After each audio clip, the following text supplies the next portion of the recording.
Deus por causa do pecado e das suas consequências.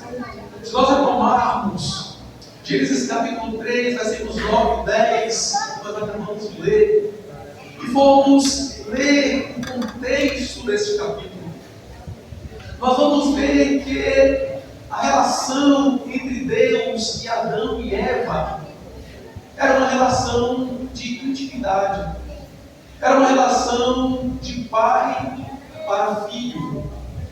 Nós podemos imaginar que durante os dias da semana, Deus ele ia até o jardim do Éden e procurava Adão, o seu filho, que ele havia criado com as suas próprias mãos, e conversava com Adão. Mas em determinado dia, o Senhor ele vai até o jardim do Éden e chama pelo seu filho Adão, e Adão não lhe responde. E o Senhor continua a chamar Adão. E de repente Adão ele responde para Deus que ele ouviu a voz do Senhor soar no jardim e se escondeu. Mas por que Adão se escondeu? Que Deus havia pecado contra Deus, ele havia transgredido um dos mandamentos, uma das ordenanças que o Senhor havia lhe dado. Eles comeram do fruto da árvore que não deviam comer juntamente com a sua companheira Eva. É claro que Deus sabia onde Adão estava, porque ninguém pode se esconder de Deus. Nós sabemos, pastor Roberto, que Deus ele é onisciente. Sabemos, presbítero Elton, que o nosso Deus ele é onipotente. Nós sabemos que ninguém pode se esconder da presença do Senhor. No Salmo 139, versículo 7, o salmista Davi, ele vai dizer: para onde virei do teu Espírito? Para onde virei do teu Espírito? Ou para onde fugirei da tua presença? Deus ele é onipresente.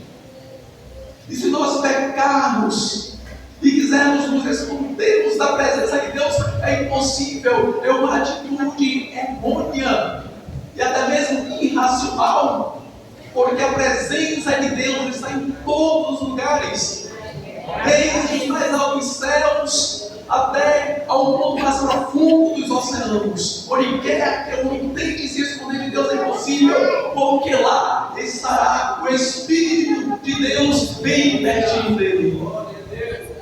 Então Adão disse: eu ouvi a tua voz soando no jardim e me escondi porque eu tive medo. Adão teve medo porque ele pecou. E com base nisso, eu afirmo para os irmãos nessa noite que o fundamento do medo está no pecado.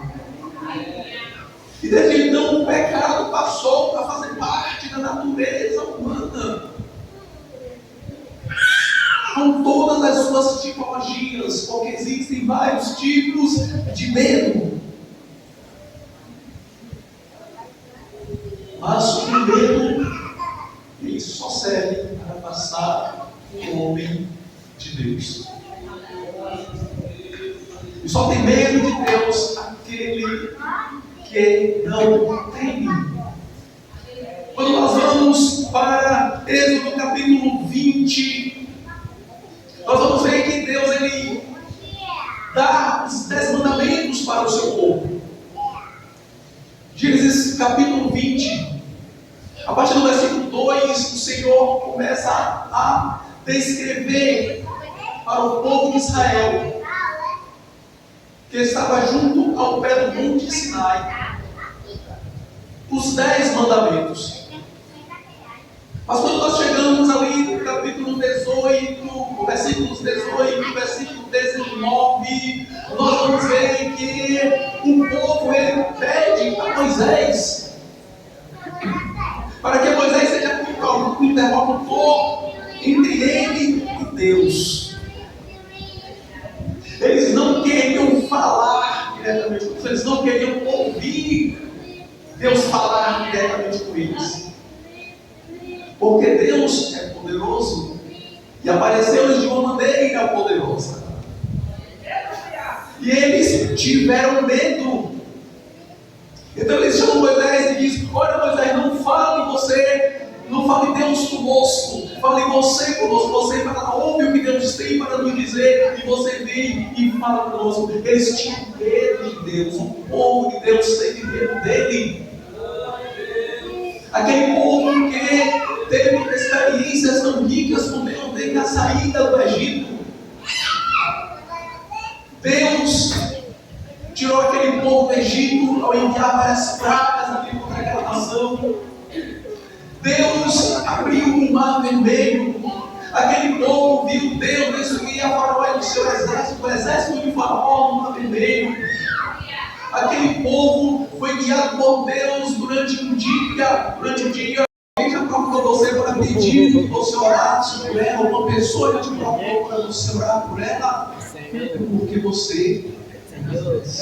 Aleluia! Alguém já procurou para você orar para que ela seja curada, para que o filho seja salvo, para que o Senhor abençoe o casamento? É porque você é Moisés, você não é povo.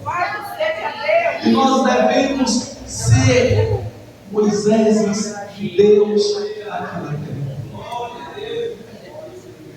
E pelo fato de Moisés não temer a Deus, não ter medo de Deus, mas temer a Deus, Moisés, ele falava com Deus face a face.